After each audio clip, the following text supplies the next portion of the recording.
I'm Oh, let recording me know right what it now.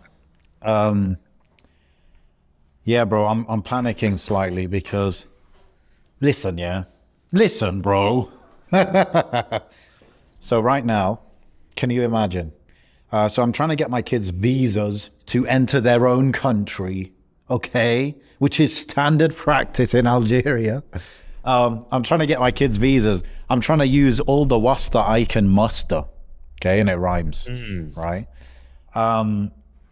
Not that you need it normally, but I don't know. People said they would help me or help me do it in an express way or whatever. So apparently, I've got in touch with someone, in a sensitive, high-ranking position. Okay, now he's going to call me now. Apparently, so the guy that's connecting me to him, he said, okay, he's going to call you now. So I'm waiting for the call. Okay. So we might have to pause the podcast for me to take that call. But when he's telling me, okay, he's going to call you soon, I'm checking my phone. I'm like, yeah, there's like no signal on it. Like, what's going on? Even when I was Oh walking to the no. office, I was walking to the office and I just couldn't like connect to the internet. I got a new top up and this and that. And it was just not working. So I kind of suspected that my phone was blocked because, phones that are not bought inside of Turkey, they get blocked after 3, 4 months. So I'm thinking, oh, has that happened? Has that happened? And then I'm like, this phone has two SIM card slots. So I'm like, okay, let me switch the SIM card slot. It should give me another 3, 4 months. But I don't have anything to swap the SIM cards thing with, take the thing out. But finally, I went to the reception here at the office and I found a pin. So I used the pin and now I can see I've got signal. So the big boss going to call me any minute, inshallah.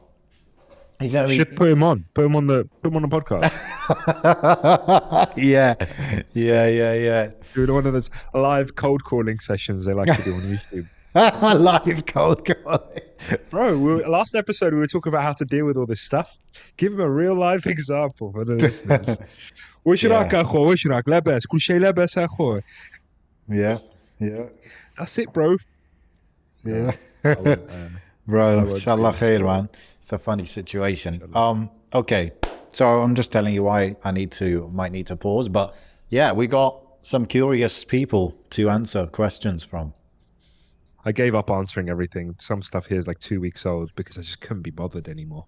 But then you said that you needed some content, and here we are. So let me read one. These ones are Let's usually start with good this one. episodes.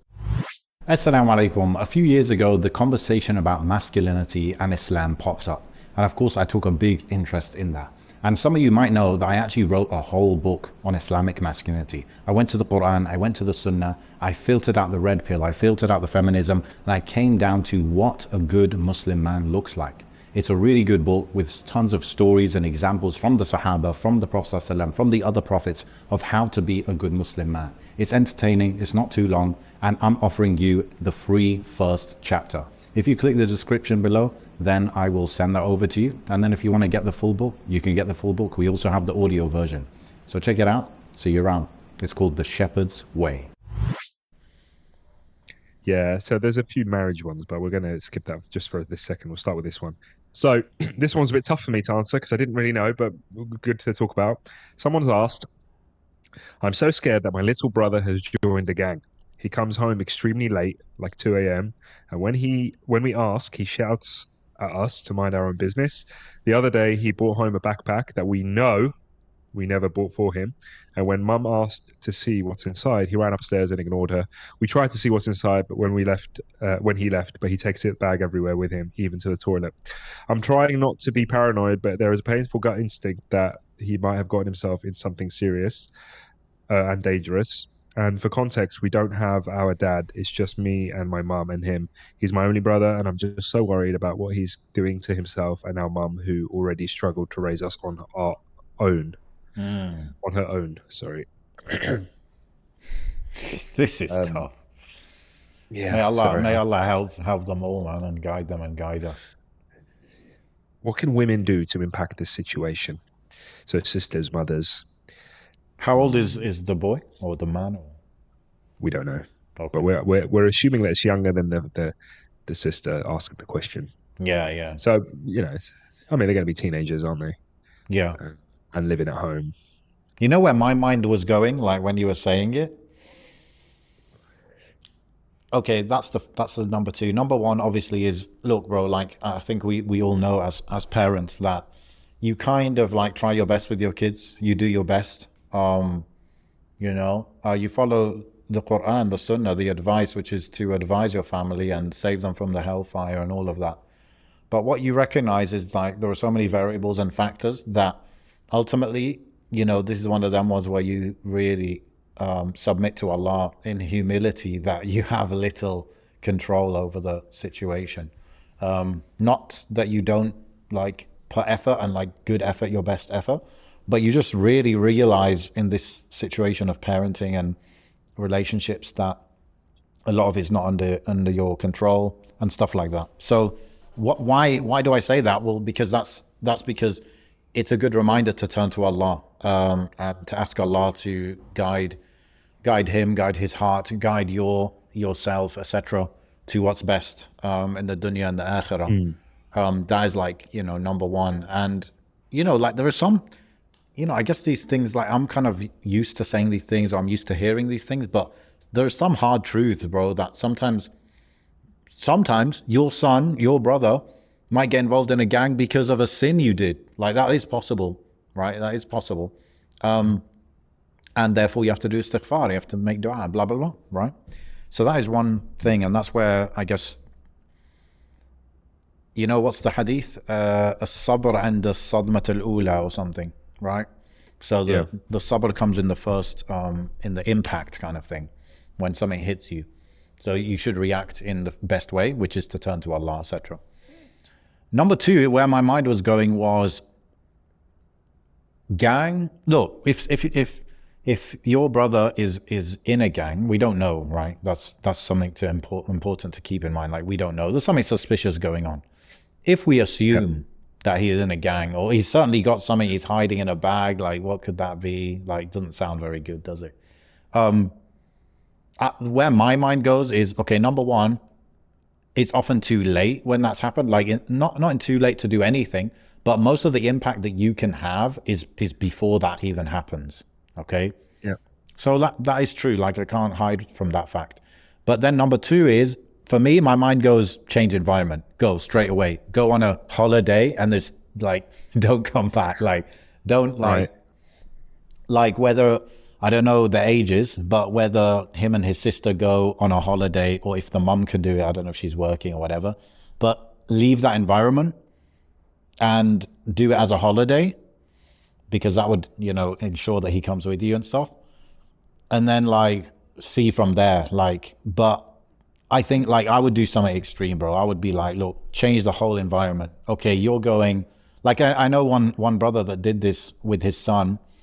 His son was messing about, not going down the wrong path.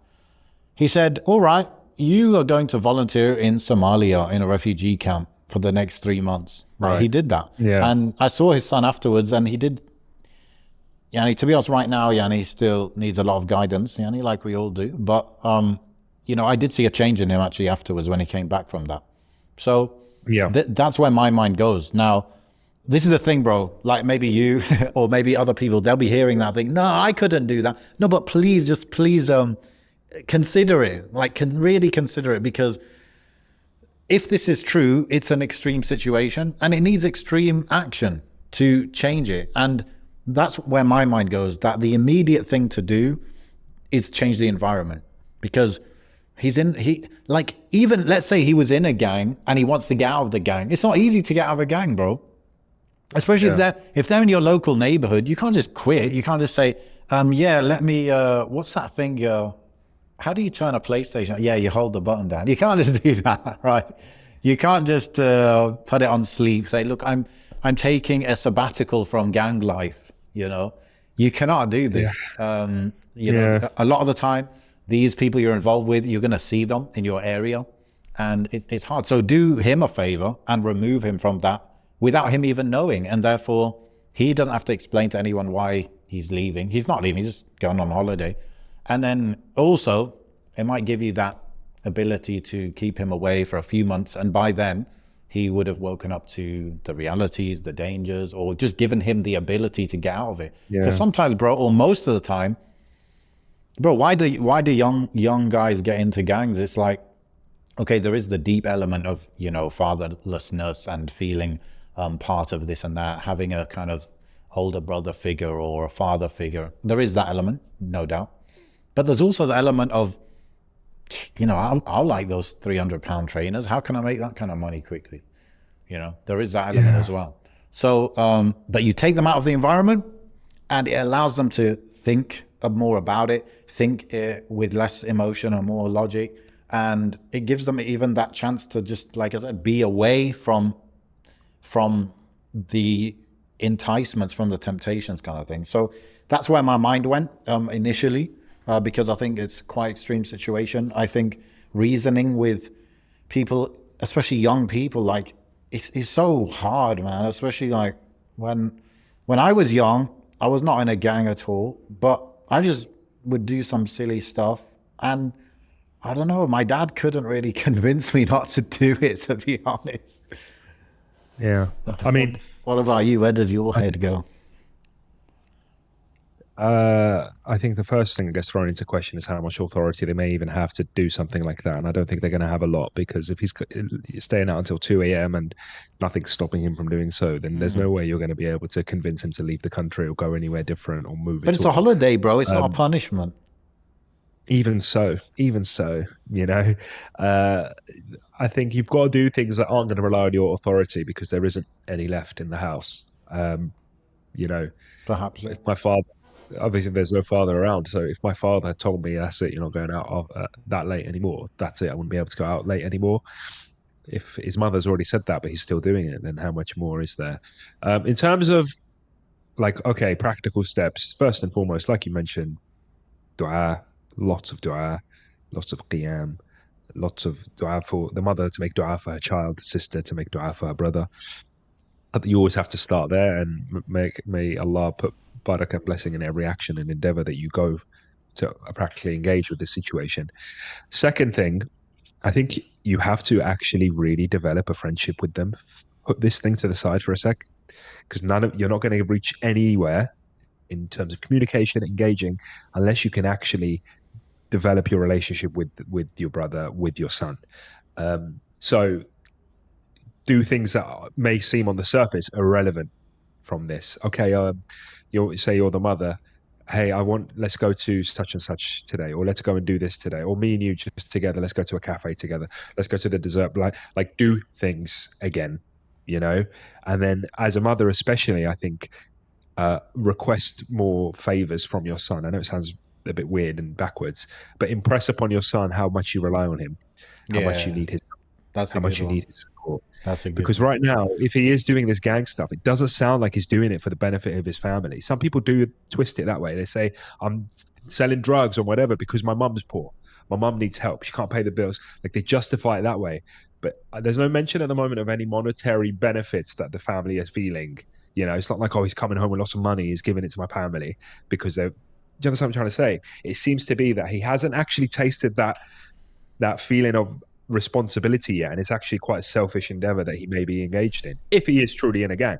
So I've always, like, I kind of underplay my experience with this sort of stuff, but police officers do deal obviously with like young people all the time, and there were a lot of young people that I dealt with that connected with me because they were Muslim or they were Arab or they were ethnic minorities, and they couldn't speak to other police officers as much as they would speak to me. Like, there was this Moroccan guy who's obviously a drug dealer, but because I was Moroccan, we used to joke a lot. Even though, like, I was in full uniform and stuff, he'd still connect with me in a way that maybe he couldn't connect with others.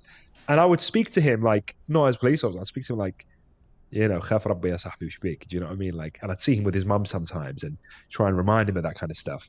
Um, but قلة قلة المسؤولية, the lack of responsibility is so uh, detrimental, I think, to young men if they're not being given things to take care of and something they're going to be questioned about. I think men thrive off responsibility. So, just that feeling of like, oh, my mum needs me. I need to, because there's going to be a day where he has to make a decision between his friends or his, you know, colleagues in the Yeah. criminal, if that is the case, and his mother. Now, you don't want to necessarily take matters into your own hands as much because that can make situations worse. I'll never forget that there was a local there's a local family here had this issue. The father found drugs in his son's house once, and he flushed all the drugs down the toilet and had to go at his son. Suddenly, his son became in a massive cycle, like a detrimental downward spiral, because he was in a drug debt. Because everything he had, he was flushed Yeah, away. yeah, And a lot of drug dealers want to get you into debt because yeah. that's more valuable to them than actually the drugs, Leverage, yeah. right? The drugs they can both get in trouble for, but a drug debt, there's nothing you're going to get apart from you owe me money, and if you don't pay me, harm's going to come to you. So you need to be very mindful of that. There are also, don't underplay the amount of organizations out there, Muslim organizations as well, even at local masajid, especially in the inner city areas, that deal with this stuff all the time, that can really advise you on practical steps to take. Mm, I'm not going to know, Amin is not going to know your local town, what the makeup is, even the brothers that this guy might hang around with, or the people that are in the city, or what's available to you. Go to your local communities and speak to them, and understand what help and support there may be out there. There may be community leaders that are men, young men, Muslim men, practicing men, that can really go out there and engage, find out who this person is, who his friends are, what crowd he's in. They might already have contacts and links there, just to kind of get an idea, just to feedback. These are all practical steps you can take to better understand the situation that your brother or your son may be in, and what steps can be taken. But primarily developing that relationship, becoming their friend again, becoming close again, is so vital, because when you can break those walls down, sometimes they will say things that will open up a discussion of how much trouble they're in. You know, what's on your mind? You seem so, stressed out lately. What's going on? Like, maybe now asking them that, they're not going to answer you. But after they've spent, a really nice time with you, and you've been chatting about all sorts of other things that might be deep topics, you can actually open up a door for that one. Like, why don't we talk about what's going on with you, and where, suddenly you realize maybe they're struggling with something, maybe they're trapped in something, maybe they need support. And you need to come from it from a less judgmental place initially, yeah, because you don't want to shut this person off and make them disappear. And that's just psychology 101. That, forget there's just a relationship between a mother and son, or brother and sister. You know, that's just the way any two people are going to communicate.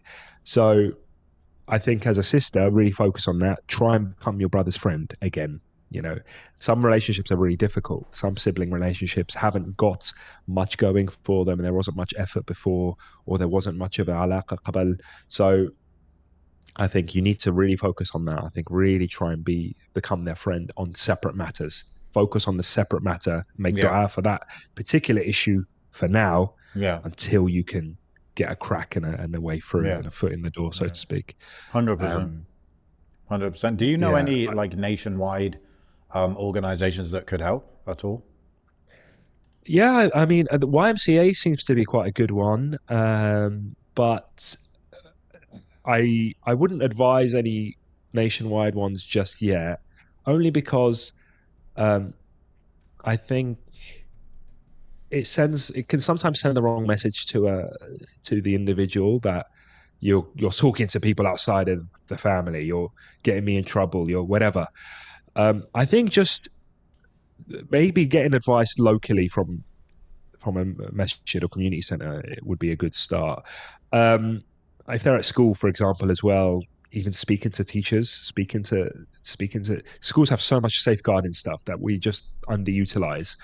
There is so much, and even, I know it sounds really extreme, and you don't want to be caught doing this, but even just speaking to the police regarding advice. So just, what kind of diversion stuff is there out there? What can I do to get a better understanding? Because you got to remember, the police, all as an organization, deal with this stuff all the time. You don't have to give names and details and all that stuff. You could even call anonymously just to get some information on what's out there, what's available to you. Now, masajid are better, I think, for this, depending on the masjid and the organization and stuff. You might get a masjid that is a very, what do you want to call it? Maybe an immigrant-led masjid that isn't too clued up on what's going on here, or the imam might not be able to connect with the youth as much. But you need to assess your own masjid and see what's going on. Some masajid are just like, let's take, I don't know, I'm trying to think of a masjid off the top of my head, but there's so many inner city masajid in London, for example, that are just so deeply connected with the youth. There's youth activities, youth centers, there's young people that are involved in the leadership. Those are the kind of ones that you can really sit, chat to, and get advice from, and maybe even some level of intervention from, right? Um, and then others, I think there's like charities, aren't there? Muslim charities that I can't remember off the top of my head, but I know they exist. It's like Muslim Hands, is that one? Or there are definitely some that you maybe could call up as well and speak to. We're talking about this on the premise that yes, he is in a gang and he's in trouble. We don't know. Yeah. We don't know. Heck, he could be hiding his bag because it's got steroids in it, and maybe he's going to the gym and he's Yeah. using steroids. I know it sounds ridiculous, but that could be something. It could be less than what you think it is. Honestly, there's kids that actually go to the gym and they take steroids, but because they don't want their needles and their drugs lying around, they take it with them everywhere they go. They put it in their bag and they use it in the toilet. Or they use it wherever they are. And I don't know. It's a wild thought, but it just came to me. So I'm thinking of other reasons why he could have a bag with him all the time. Just keep your eye out for items that cost more than you know that they can afford. Where are they getting their money from? Do they have a job? Are they working at all?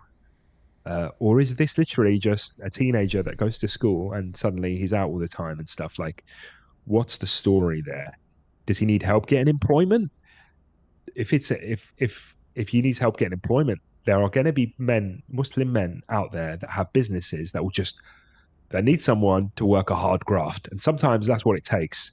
Like a what's the word? A physically demanding job as an apprenticeship or as like a experience or whatever it is that can really, it's from another man, by the way. So boys need male role models or male, what's the word? Male mentors to really influence them in a positive way. And that can't necessarily always be done online. You have to kind of have someone physically present. I know you said your father's not around, your father's not in the picture. But there's plenty of other men out there that I think love the thought of mentoring and supporting another, especially if you tell them that story, this is your concern. And it is why the mentoring game online has blown up so much, not just because, it might be somewhat profitable. No, it's because there are a lot of men out there that love to give back, especially Muslim men in the Muslim community that want to give back to other young people and other men that are other young men that are growing up. So capitalize on this content, capitalize on these individuals if they're out there, capitalize on the resources that are out there for you, and develop that relationship, inshallah. Those are the practical steps I can think of, along with what you've said. What you've said, I think, are more if everything you're doing so far hasn't worked, and you can physically change the environment. Like if you really do identify they're in a gang and you really do identify that they're getting involved in all this stuff, like it has happened. I knew an individual, like you mentioned, he got sent to Somalia and he came back, bro, like shooter on knowledge, bro. Like I see him now, I'm halal jealous of him, bro. Because, ilm, akhi. Because he was just sent there, forced, and he was on the cusp. He wasn't even deeply involved in anything. Yeah. It's just his dad, I think, didn't like the fact that he was hanging out with certain type of people. But I don't think he ever got involved in anything deep. He was like, no, not having it. That's See you later. That's wise. Yeah. That's wise, man. Yeah. Yeah. And I think this applies to all of us in terms of, like, how you talk about, like, don't directly, like, intervene. And don't try and, like, go into that topic and, like, what are you doing and what's in the bag and what's going on. So that's one part of it. The other part is like foster that relationship, which, like you said, sad but true that a lot of elder siblings, like, once you're older than 18, 19, like sometimes they just kind of drift apart. And so, to have that relationship really helps. And so it's not about like, that fake kind of thing, like, oh, do you want to, let's go to have a milkshake. What do you mean milk? We've never had a milkshake. Like it has to be something normal, something that would be considered normal, and maybe a doing thing more than just like a, more like quality time thing. No, it's like, let's do something together. And something like natural, something not fake. And even I was thinking, bro, as well, like, you know, talk about male figures. So the men are more able to intervene directly, but I don't know if you would want to do that straight away. But maybe you have uncles, you know, that's what I was going to say. So even if his dad is not around, maybe he has uncles, elder cousins or something like that, who maybe could sit him down, but not in the way of like, what's going on? Your mom told me this and this and this. It's more like, what's going on? Are you okay? Yeah. And if he refuses to answer that, then just leave it there, kind of thing. Don't create a antagonistic kind of relationship or whatever. It's more just like it has to be out of concern, rather than out of like, what's the word, confrontation, yani, you know. Yeah, the way I see it playing out, like if I was that guy and someone approached me, I would try and bring them into something that I'm doing and say that I need help. It wouldn't even be about the drugs or the gang stuff or whatever, right? Exactly. It would be, listen, I'm doing, like at the moment, I'm actually renovating my garden and it's a big job on my own. I could be that uncle. I'd be like, listen, I need your son's help. He needs to come to me every Monday and we're going to do this together. Right. And I might give him 20 quid, 30 quid, whatever it is, like something silly. But if your family, yes. If you're a Muslim man who needs help, whatever, yes. Whatever it is, you might be a mechanic, you might have a restaurant, you might have a business, whatever it might be. Just bring this person and just chat to him, give him some responsibility, give him something. It's just, the responsibility is more valuable than the money that he may potentially get, or that's what's going to open the door to them feeling like they have a project and they're building something, and also it opens the door then and the opportunity to speak. And that relationship that you mentioned about an older sibling, like I'm sure that's so valuable. I'm sure there's things you could, if you had a good relationship with your older sibling, I'm sure there's things you could tell them that you wouldn't be able to tell your parent or your mother. Um, I didn't really have that growing up. I do have an older sister, half sister, but I didn't grow up with her, so I didn't really have that. But I can imagine that being really, especially our older sister, I can imagine that being a really valuable relationship to. Yeah. And that's what you want to do proactively, is before anything like this happens, you want to already have that strong relationship. So it's kind of like, you know how you might think of your uncle or something, oh, I should really call him or something, right? So, Yeah. I mean, sad to say, but sometimes the same would apply to your brother or sister, that it's like you haven't really done anything with them. You might just sit in the living room both on your phones. Like that's not really, relationship based. So, it's a big thing to do before it's too late. Yeah. Inshallah. All right, quickly. This is a call for all the ambitious and hungry Muslim men out there. I've got a free full guide on how to crush your dreams and your goals in the next 12 months. Ideally, you should be looking to accomplish 2 to 4 big chunky goals in the next 12 months. And this guide shows you exactly how to do it top to bottom. You'll be actually shocked how much detail it goes into, and I've not left anything behind. It's completely free. It's for people who maybe they've accomplished some things in life, they're pretty happy, but they realize they're stagnating. They've still got some ambition to do more. They're still hungry to do more, but they're kind of not really getting there, or not getting there quick enough. So check that out. It's completely free, and go and do that and grab that now. The link is in the description. I think that's it, isn't it? I think that's all we can really offer in terms of advice. So we'll probably move on to another question whilst we have time. Yeah. Let me see. So no, we're not going to do that one. Okay. No, this one's pointless. Okay, let's just do this one. What can I do to make myself more desirable? Oh, to women. Oh, to women. When I originally read this, it was as a woman. I had it in my head, and I was like, oh God. But what can I make myself more? What can I do to make myself more desirable to women? That's a lot more comfortable to speak about. Is it? Yeah. Well, look. Go on then. Look like Akhi Tweet. Get a haircut like Akhi Tweet. Get dressed like Akhi Tweet. Find out what perfume he uses. Get the same one. Bro, I am like, bro, no. My mum. I spoke to my mum earlier. She's been away for a while, and she's come back, and she's like, "What's going on?" I'm like, "What do you mean?" She's like, "Why do you look like that?"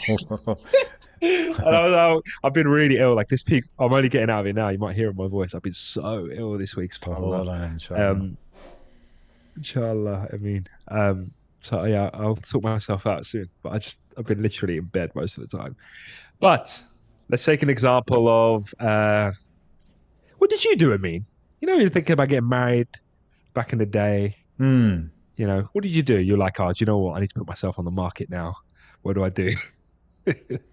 Bro, I had a mental glow up.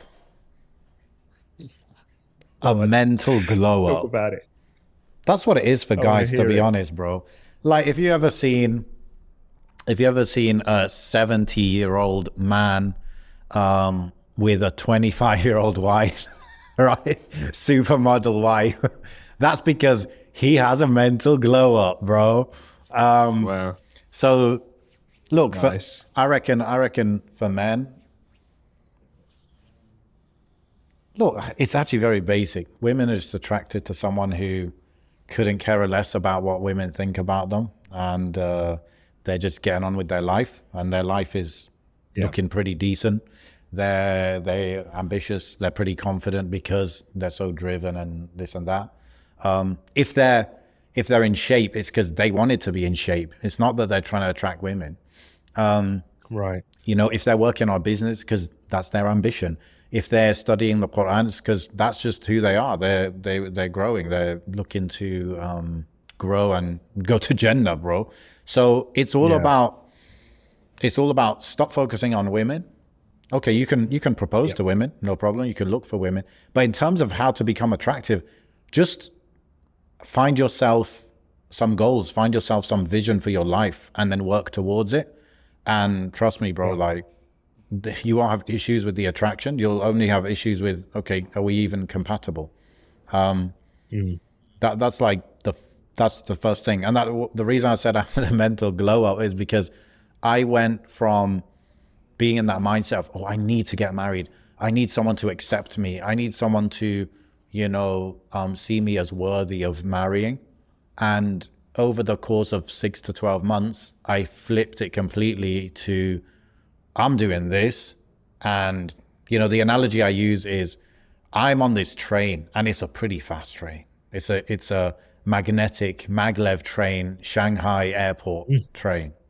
And I'm going on this track. And, as I go past you, I might take a quick look.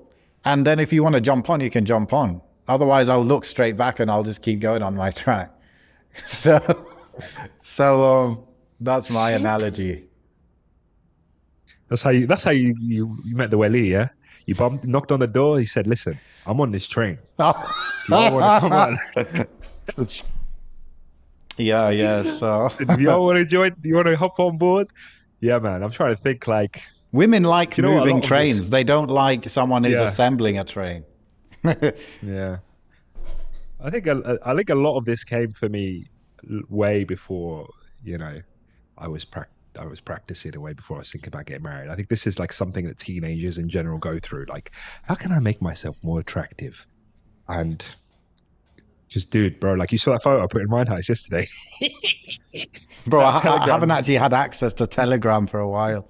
Oh, we Yeah, haven't. Oh, yeah, yeah. yesterday I posted a picture in the Telegram group Okay. um because I was making a comment about how long my hair was going, and I posted a Yeah. picture of me at like must have been 16. It's a Mm. picture of me, 16 years old, biggest afro you can imagine. It's like this, bro.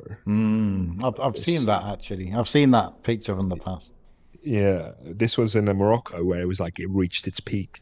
Um, yeah, but like I remember at that age, being like the class clown and being like that was it. It was just big, funny. But was I attractive though? Yeah, was I Mm. like the cool kids, right? And that's what that age where you start thinking about those kind of things. I mean, you start Yeah. thinking about women Mm. and what they think of you. And I wasn't practicing, so I wasn't thinking about marriage, obviously. Mm. But um, I think those pivotal ages is where you make decisions about your life, your confidence levels, and I think the key thing I can take from any of all of that, it's not about how you look. It's just improving how you look or your gym or your health or whatever. It affects your self-esteem and your confidence. And if you could just find things that increase your confidence. You can bypass all of the nonsense and you can just focus on that. Yeah. Focus on improving your confidence. I vividly remember being very timid and very nervous around people, and I used to walk. Yeah, it's probably a good thing, lowering my gaze, but I didn't do it for that reason. I used to just walk with my head like to the floor all the time. I remember walking to and from school like that, not having any confidence to just lift my head up, right, and look at it in front of me, School avoiding shooter any vibes. element of confrontation. Yeah, or not being confident in the things that I liked, not Yeah. being able to Uh, speak about, yeah. oh, do you like this or do you like that? What do you like, Mohammed? Oh, whatever you What do you guys want like. me to like? What do you want to like? Yeah, exactly. You know, uh, so I might have had very niche interests that no one cared about, but Yeah. I'd always pretend that I That cared you about. had the cool kid kind of Yeah, interests. what's your favorite football club? I didn't care about football club, but I just said what everyone else cared about. Whoever I was with, I tell him it was that club. Yeah, yeah, You know, yeah, yeah, yeah. so So it's about having um, character and your own spine. Yeah. yeah. Now, there are things that helped me get to that level of self confidence, no doubt. And I think a lot of it was that maybe that visual makeover. Like I had a haircut and I probably started dressing differently and emulating people that I actually looked up to in a way that wasn't like, I want to be you. It was more like, you know, being proud of who you are and what you want to be. You know, a lot of being proud of who I am came with like my connection to my roots as a Muslim and an Arab and North African and stuff, like being proud of that and expressing that. Whilst I do remember like being at school, and when people make fun of Muslims or make fun of them as terrorists, I join in with that joke because that was the only way of coping with it. Right. Mm. I do remember vividly like terrorist jokes, for example, that would be made against you. You'd have to go along with it and like be that like jokester and laugh at yourself, you know. Mm. But that's not good for your self-confidence, right? So anyway, that's not a life story about me. What it is think practically speaking, if you think that going training and working out and focusing on your health is going to do well for your confidence, you know, if you're overweight and you losing weight is going to do well for your confidence, if you look like me and your hair is just growing out and getting a new haircut is going to do well for your confidence. If starting a business, making some extra money is going to do well for your confidence. Buying new clothes and refreshing your wardrobe is going to do well for your confidence. It's going to get you on the train of confidence and realizing that you have nothing to lose by approaching someone for marriage. And you can do so confidently, right? You getting turned down by the most beautiful girl in the world that you think there's no one like her. Well, there's thousands. Let's be real. Let's There be are real. thousands. Let's be real. Honestly, do not get hell Have you bent not heard on. of fish farming? Okay.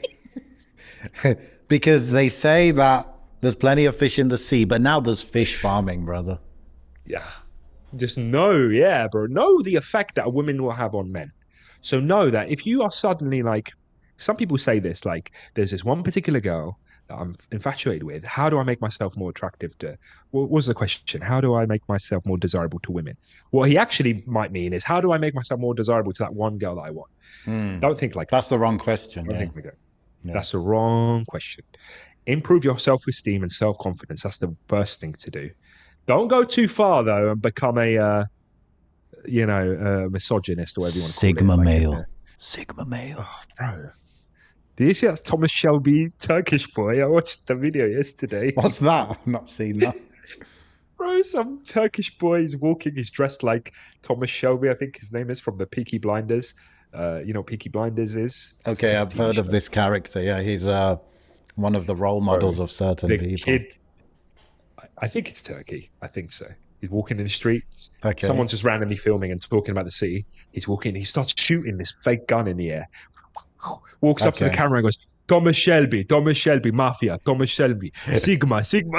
Really? Send it to you, yeah. Been watching too much clip in YouTube. Yeah. And he's dressed just like him. I'm thinking, this is some brain rot right here. This is bad. Oh, I found it. It's only got 43,000 views. You get to play it. Okay, there's another one. There's many versions. Audio, yeah. bro. I need to hear the audio, bro. I don't know if I can share my audio. You can't hear that, can you? No, it's okay. If you can hear it, that's all that matters. Oh, it But looks like, oh, that's like an anchor or something. Anyway, yeah.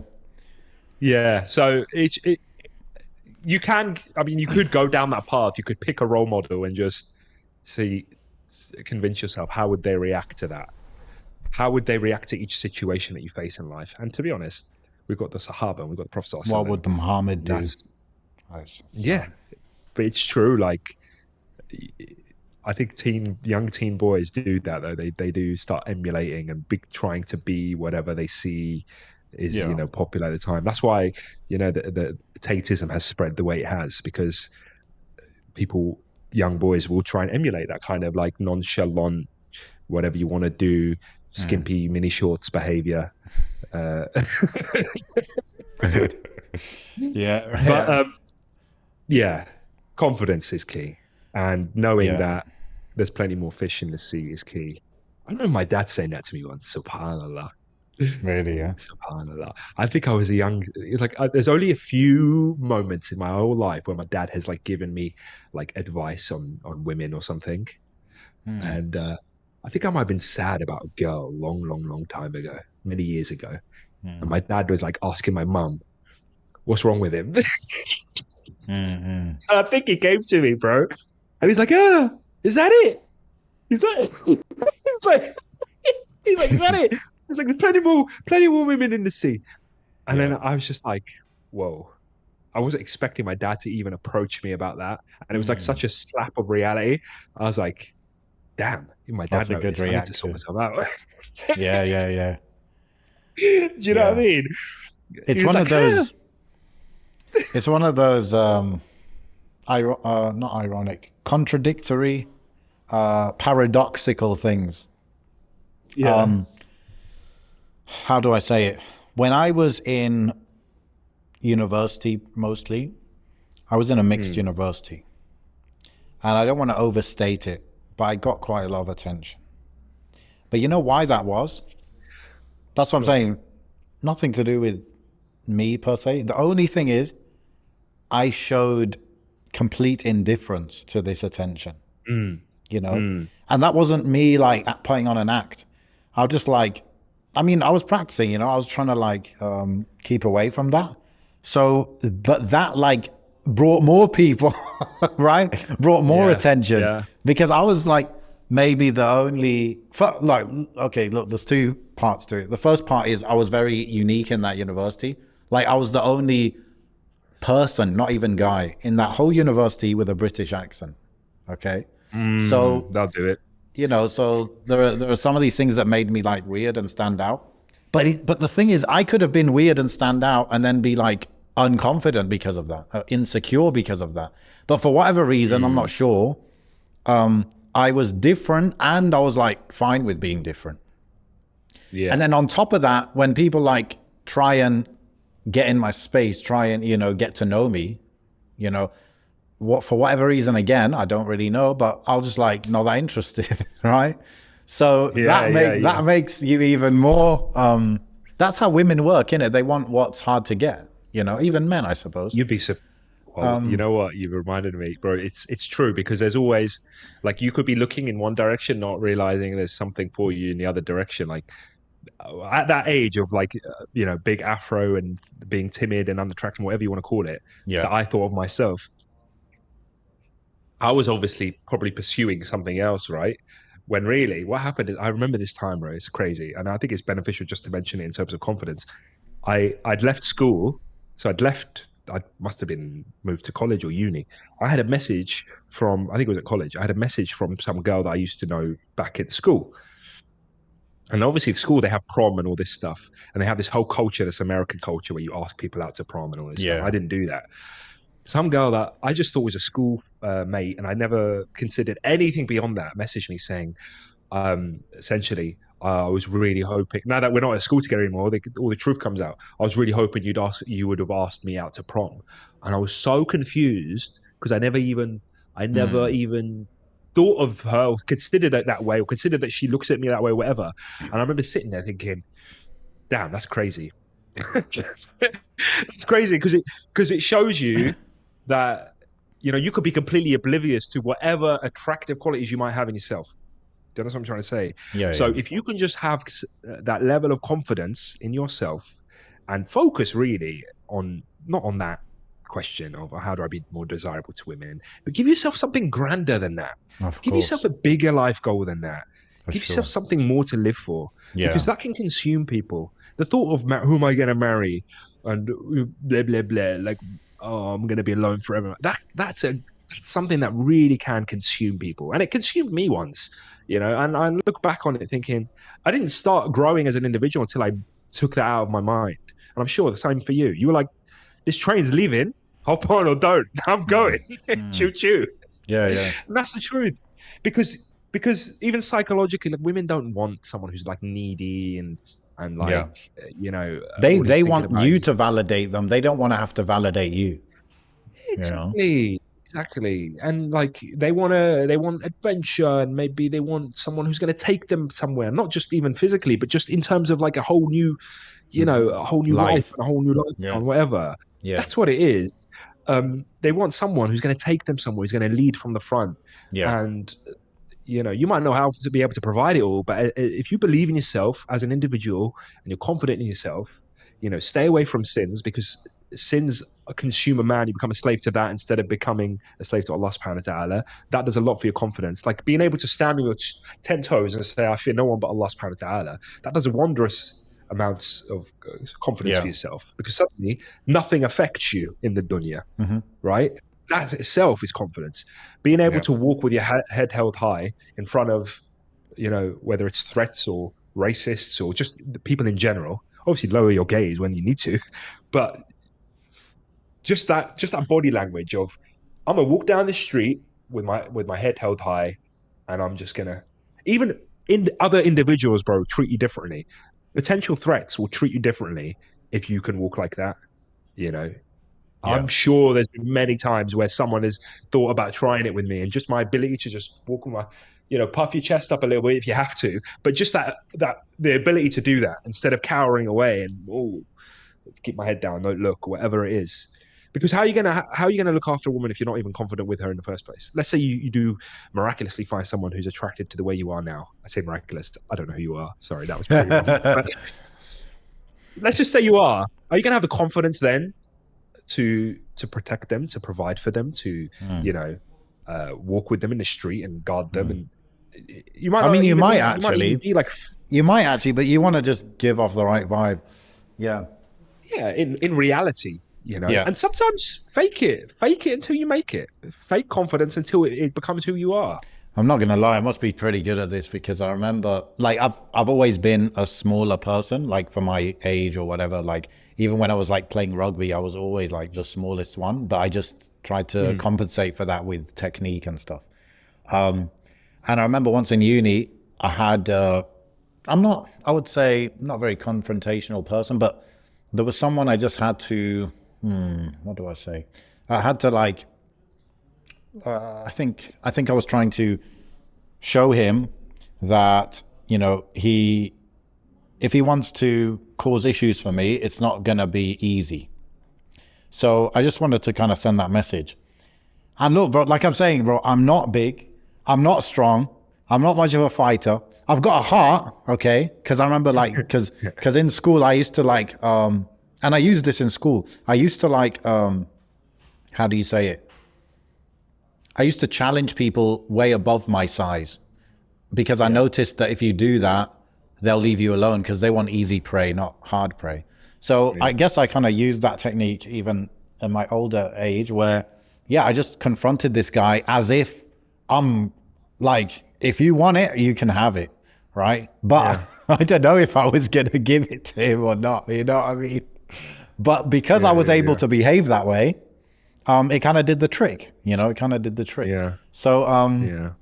all this is to say that, yeah, women are attracted to someone who is confident, but I wouldn't even focus on confidence, because it's kind of like confidence comes from competence. Competence means you're able to do stuff.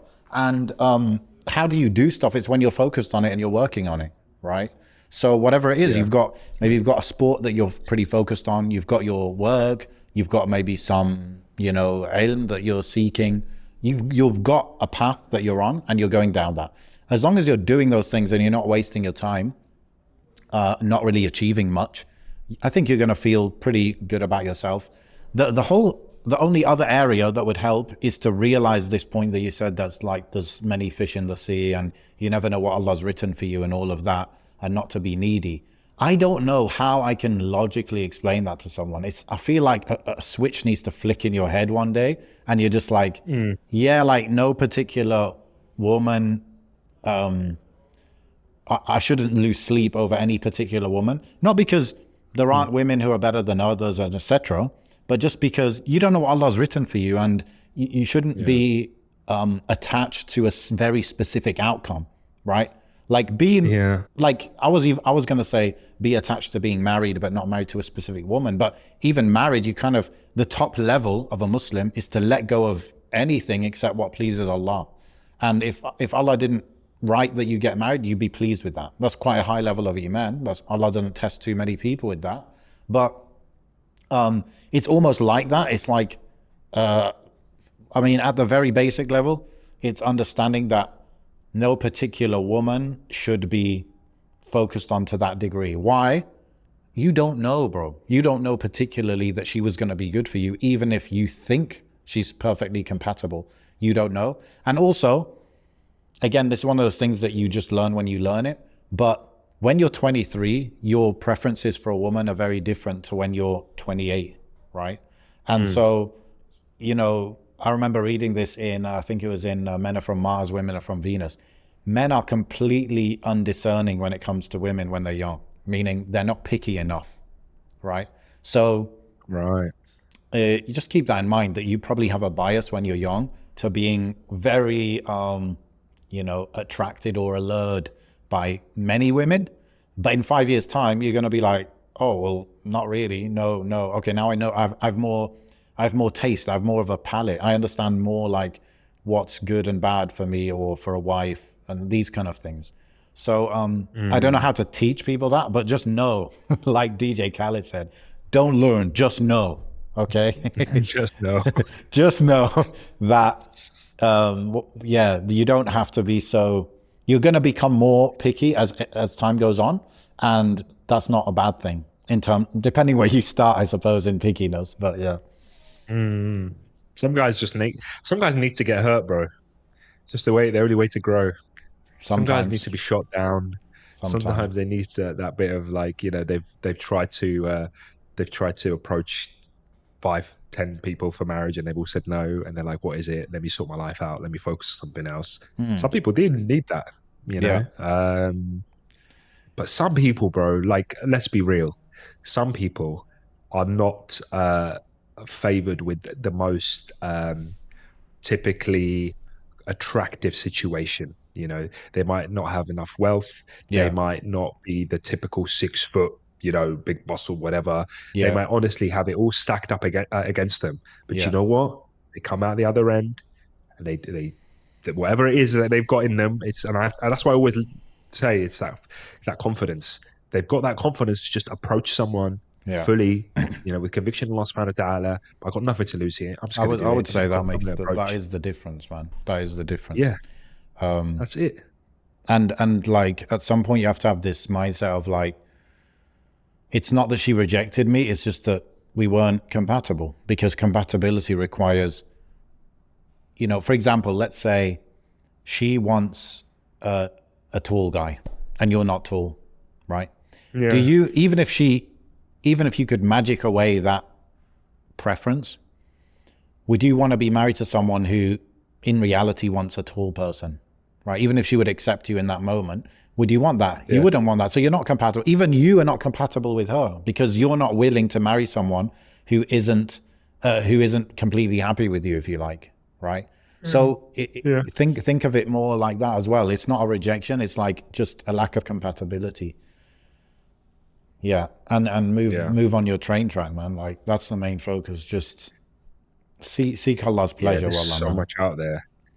there's so much out there to build and to create and to work Yeah. towards. There's so much to Yeah. keep you busy as Look a at young Gaza, man. bro. Look at the hunger in the world. Look at the dawah that's required in the world. Look at the whatever economic opportunities that are required for people. Look at all these problems and then Yeah, get on one of these missions, whatever is relevant to you, your skill set, your yeah, experiences, and work. And yeah. Get busy. yeah. Actually, I Get want to tell busy. this story of, Abdurrahman al-Sumayt, the famous da'i and charity worker from Kuwait. He died a few years ago, Allah yarham, and he'd basically dedicated his life to charity and dawah in East Africa. And he said this, bro. This is the confidence we're talking about. He was, I believe, qualified as a doctor, but he was not really going to work as a doctor because he gave that up to do charity work. So it's like not really going to get Yeah, paid as much.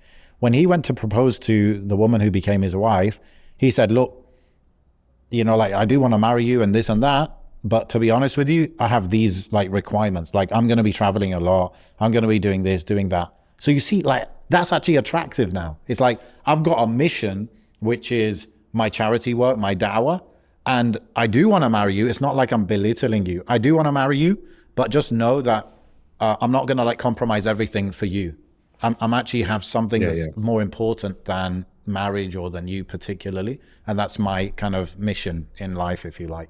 So that is very attractive as well. And he said that to her when he was proposing, and she accepted it. And mashallah, his family were very supportive and patient with his situation.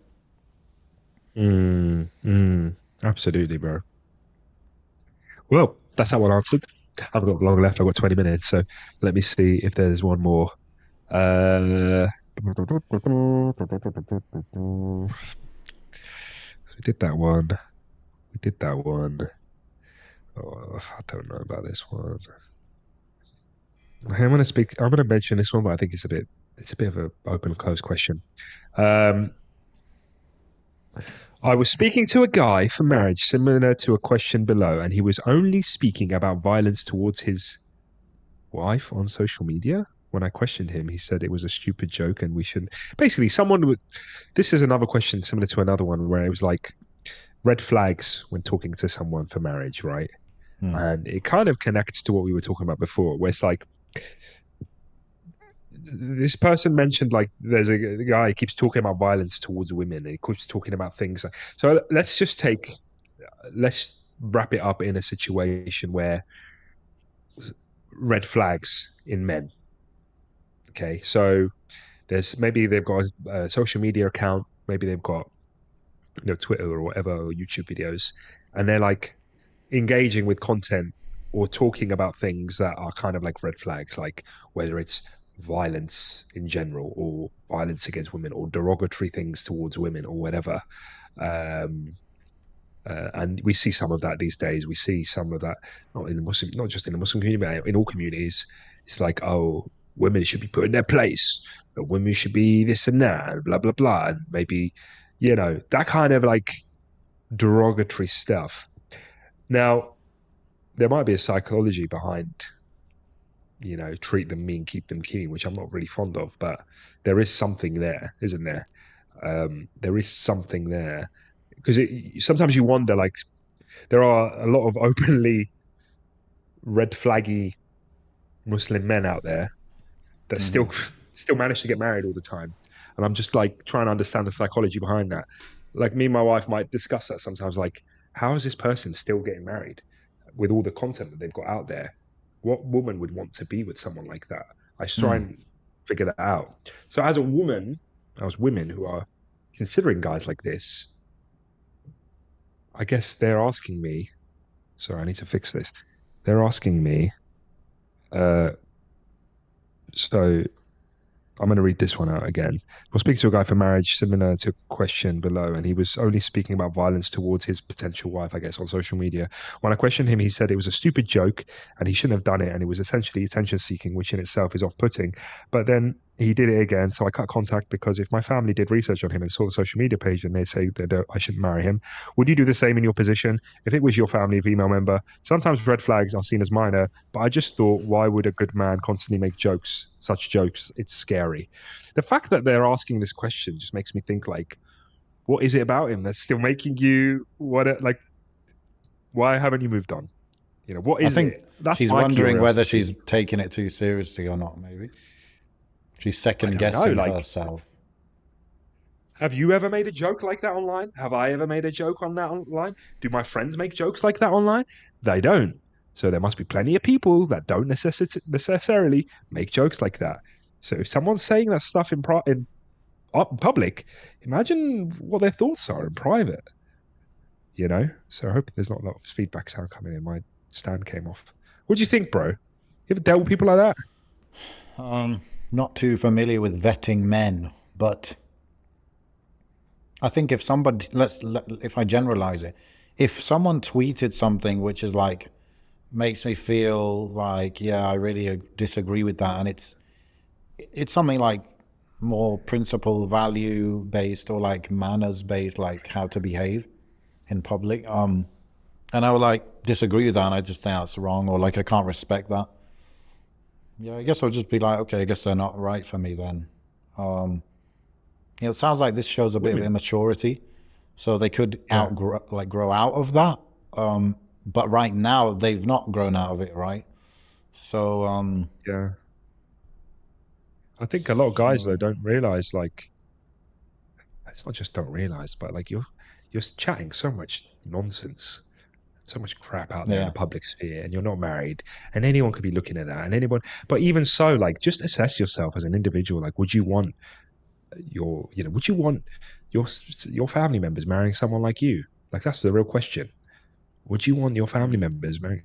And some guys are persistent. Some will say, "Yeah, I do. I don't care. I like my views, and I wouldn't mind it." But well, then shut up. Like, don't marry that person. For women, don't marry that person if that's concerning you. You know, if you're Hmm. okay with that, fill your boots, so to speak. So the But if you're jokes not okay with it, he was making jokes about hitting his this wife. is the second. This I don't know. This is the second question I've had like this, and this one seems to indicate that it's someone else. Maybe they're both talking to the same person. you know. But the reason I mention it only because the other questions are a bit boring. There is there are personalities that are getting a bit more out there on social media that talk like this, which in turn will then encourage and empower other men with that mindset to be more open about those views, right? Okay. It wouldn't be beyond me to it wouldn't be beyond the realm of understanding, sorry, to think that there's guys out there that will openly tweet about their desire to physically discipline their wife. Why are you talking about that when you haven't even married anyone yet? If you have experienced, it's weird to me Kind for of a sounds man who isn't immature. married, a man who isn't married, to talk about, or openly talk about, or discuss, or have thoughts about physically disciplining a wife he's never even had before. Do you understand? That means you're more interested and curious about that aspect of your relationship than an actual real person. Hmm. What you should be thinking about personally is, oh, I hope I never marry someone that I hope I never marry someone that puts me in a situation where I won't be able to control my anger or whatever. Do you understand what I'm trying to say? Of instead of sitting there and fantasizing or imagining a scenario where you would be physically, reprimanding a spouse or something like that, you know, that's crazy to me. You're talking to someone who isn't married, who's talking openly about beating up women. Like, it doesn't make sense to me. Like, why is Yeah. that not a red flag? You know, we shouldn't be talking. Yeah. Shouldn't be, shouldn't someone who wants to get married one day, a man, yeah, be aspiring to create a loving family, and if they want to talk about something, they want to express themselves. So I can't wait to have a loving family and beautiful children, and a wife that I love and loves me back, like that kind of thing. Like, why are you getting into discussions with people about hypothetical scenarios that you hope to never face? Do you hope to face them? Is I that why you're mean, talking about it? yeah, it's pretty There's immature, I that's suppose. Pretty immature. it's people get into those discussions actually, like, oh, women are this and that, and they should be doing this and that, and if I was married, if my wife will do this and that, and what are we talking about? Shut up! You don't Mm. know who your wife is. You can't make Yeah. such blanket statements. I might have fallen into that a little bit, but not too much. Not too much. I Well, not think in a realm of like, Anyway, go on, carry on. Sorry, I cut you off. I was thinking about this question of can you judge someone by their social media? Yeah. Um, and I think, yeah, I think it is fair to do that. Yeah.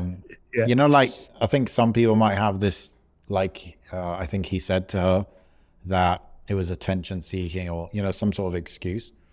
I mean, they can give an excuse, that's fine. But ultimately, I think that's fair to be judged by your social media. Yeah, because yes, I might say things in on social media on X that I wouldn't say in a group, sitting down with a Yeah. group, right? But it's still me.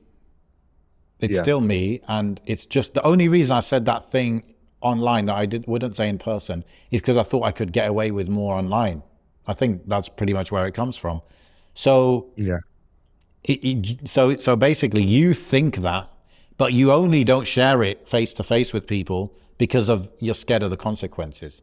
But it's still something you Yeah. believe, right? Or you don't have the restraint to stop yourself from sharing an unthought through thought, right? An unfinished thought.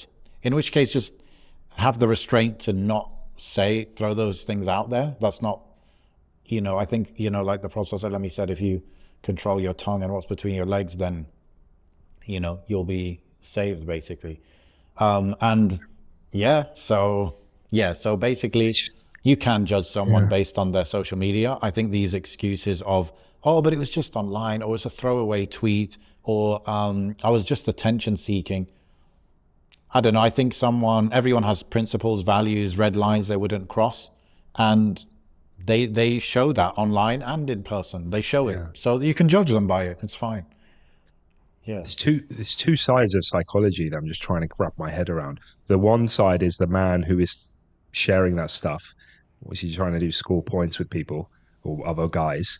The other side is the fact that this sister's even asking that question. Like, if that doesn't put you off someone, what does? What is it about them that has got you so hung up that you're actually trying to second guess whether you should carry on or not? And by That hung doesn't up, I mean surprise like me. it's like, oh, maybe he's like super popular and super attractive, but he sometimes tweets about beating up girls. So what do you think? Should I or should I not? Like, Look, some people, come on. bro, are not very confident of their opinion. And so they ask Right. other people for opinions a lot. They second guess themselves. They're like, I think this, my gut is telling me this, but maybe I'm wrong. Maybe I'm to this or Well, I'm I to that.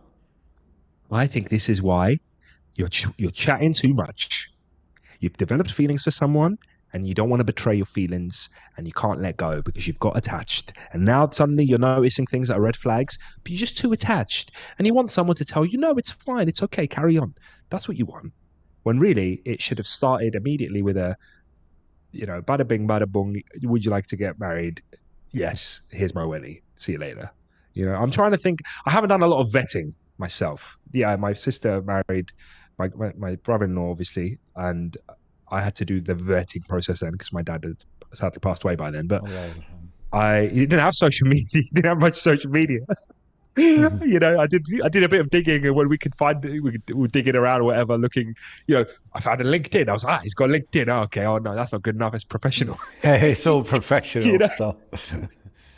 Happy but no, to it have wasn't. finished up this project at work. Here's my portfolio.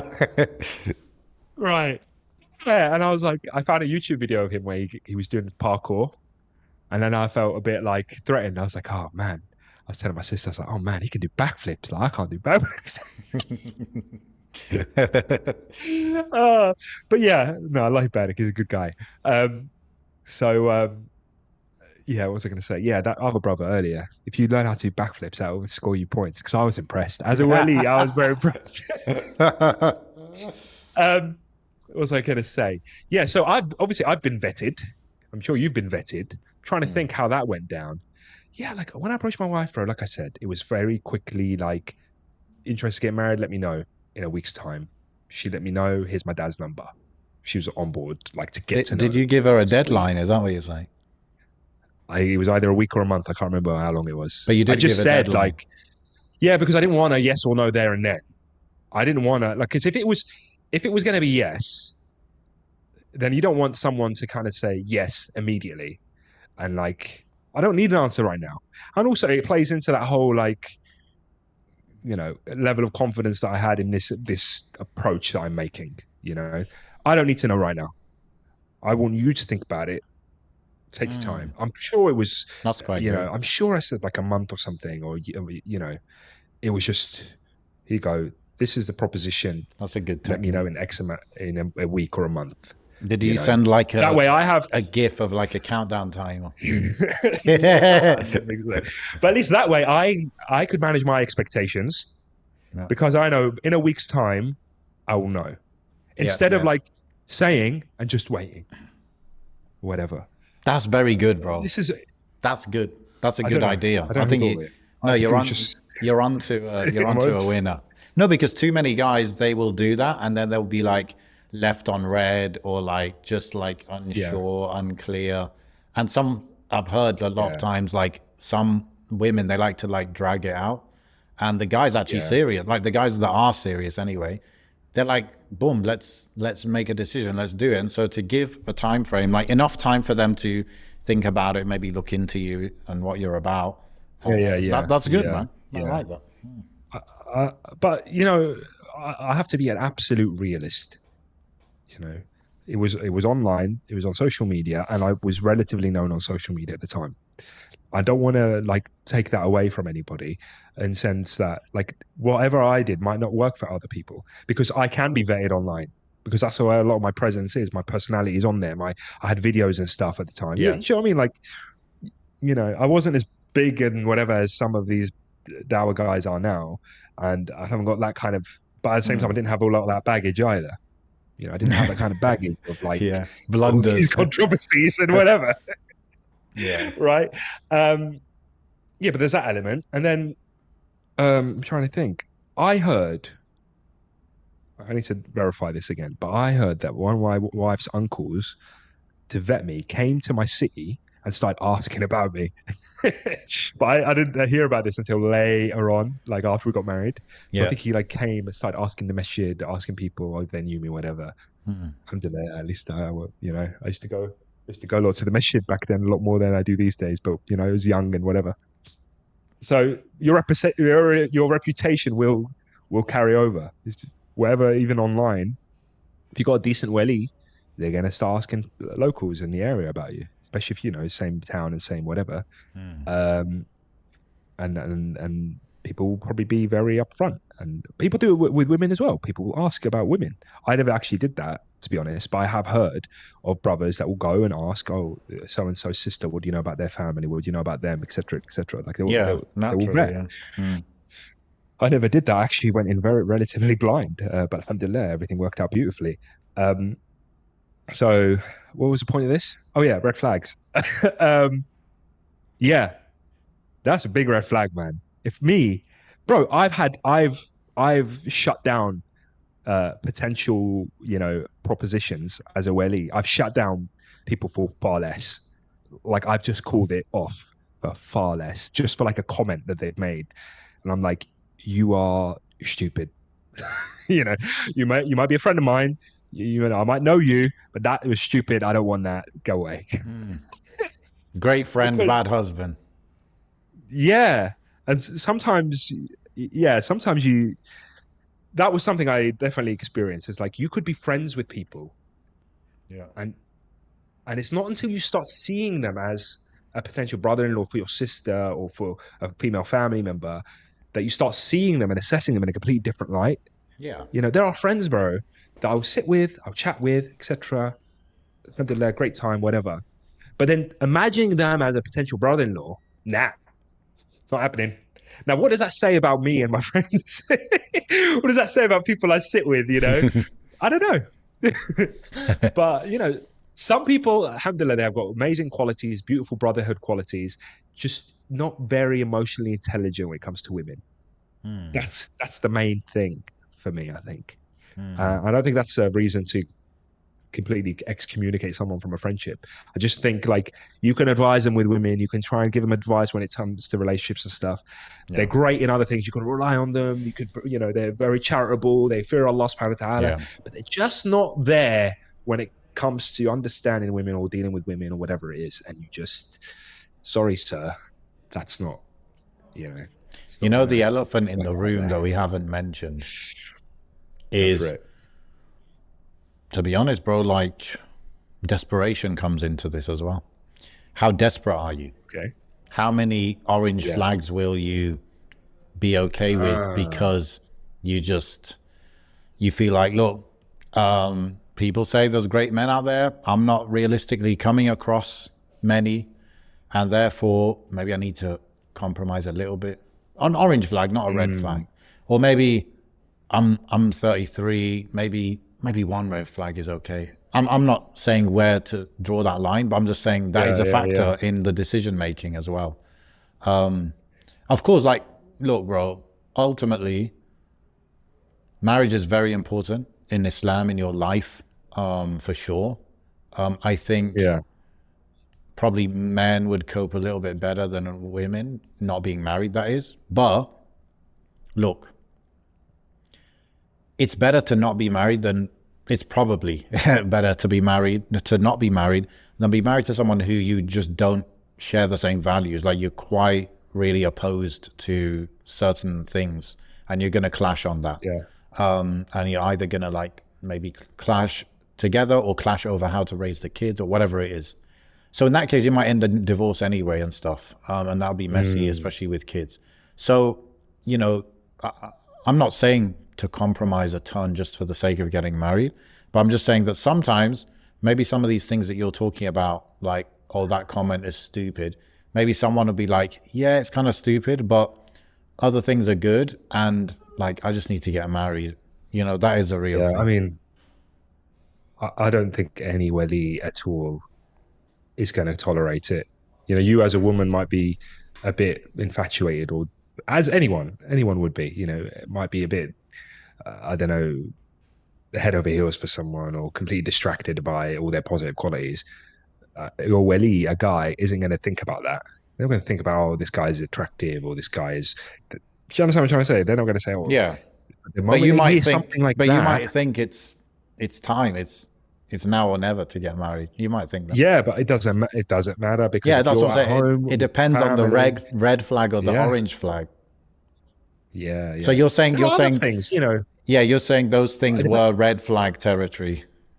yeah, it depends what you mean by red flag. Yeah, Okay, yeah. so everyone says red flag is a this or that. Like, I'm talking about physical violence here, man. Like, that's a red flag. There shouldn't be any higher flags than that. You Okay. know, so making jokes about it.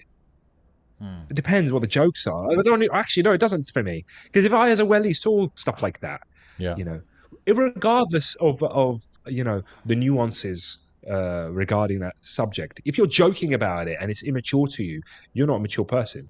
Yeah. You're not ready for this. You're not ready for marriage.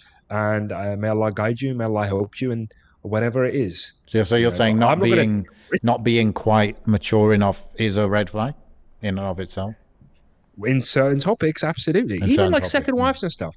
People that are online perpetually making jokes about second wives and multiple wives and blah blah blah. You're not mature enough.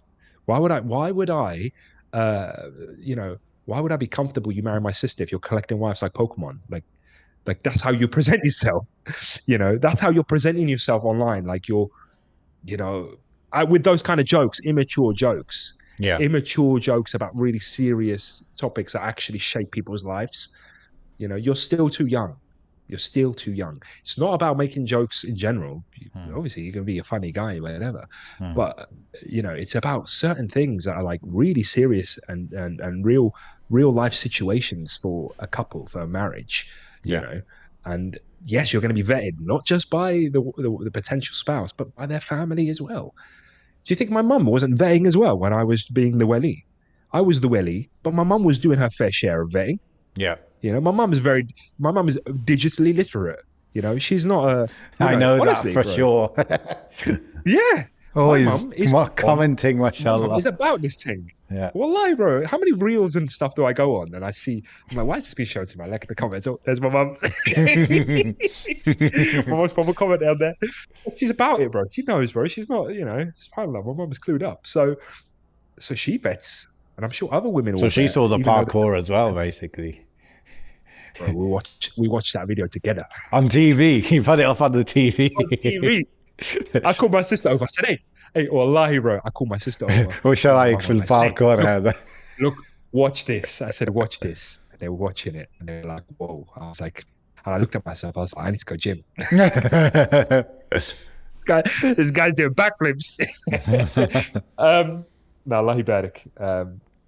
Yeah, he's a good guy, bro. And I remember, honestly, one of the things I said to my mum is that, he kind of reminds me of Amin a little bit. Those aspirations, those goals that he had for himself, those interests that he had for himself. Um, Obviously, I'm praising you here, but it shows that, you know, everybody has a bit of an idea in their head. Wellies, I'm talking about, have an idea in their head of the kind of person that would be good for their siblings or they're good for their daughter or whatever, you Yeah. know. And there's a logic behind that. If they love each other, if they love who their mahram is, like they love who they're responsible for. It's not just to marry him because he's rich and I want my wealth. No, if your father loves you, he knows you. He knows what will be probably good for you. Same with a sibling. Like I love my sister. I had an idea in my head what she wants. Obviously what she wants, but also what would be good for her. I know what guys are like, and I can kind of suss out, the good from the evil or the good from the bad. And that's the job, isn't it? That's their job. So and I would advise my sister if she had any questions, and I'd even advise him on during the process. During the process, I'd advise him as a brother in Islam. You know, if there was like just something small that needed a bit of clarification, this is it, and that's it. That's your job as a wali, and that's your job as someone who's looking for flags on behalf of someone else. Yeah. So, but right now, you're chatting to this person too much. Talk about red flags. Go ask your dad what you think about that red flag. Honestly, because dad, he said this, or brother, he said this, or uncle, he said this. What do you think? Game over, I'm afraid. And sometimes we are, as individuals, aren't. I could have said something about my wife before I married her to my mum. I remember when I first mentioned my wife to my mum. My mum was gassed. She was so excited based Obviously, on what I'd explained to her. because of Algeria, right? That's obvious. Yeah, but also that just in general, because it wasn't the first time I mentioned marriage to my mum, and before my mum wasn't too keen on maybe another previous or whatever. But when I mentioned my wife, my mum was gassed because of that. That was like, okay, I got green flags. Right, my son's trying to break in the door, and I need to leave, bro. I'm sorry. Beautiful, good episode. Inshallah, how do we say? We need a legal disclaimer. I hold no responsibility for the advice I've given on this podcast. This is not financial advice. Yeah, exactly. We need a version of that. Yeah, الله يسهل ربي يسهل الأمور للكل. يلا السلام عليكم ورحمة الله وبركاته. وعليكم السلام.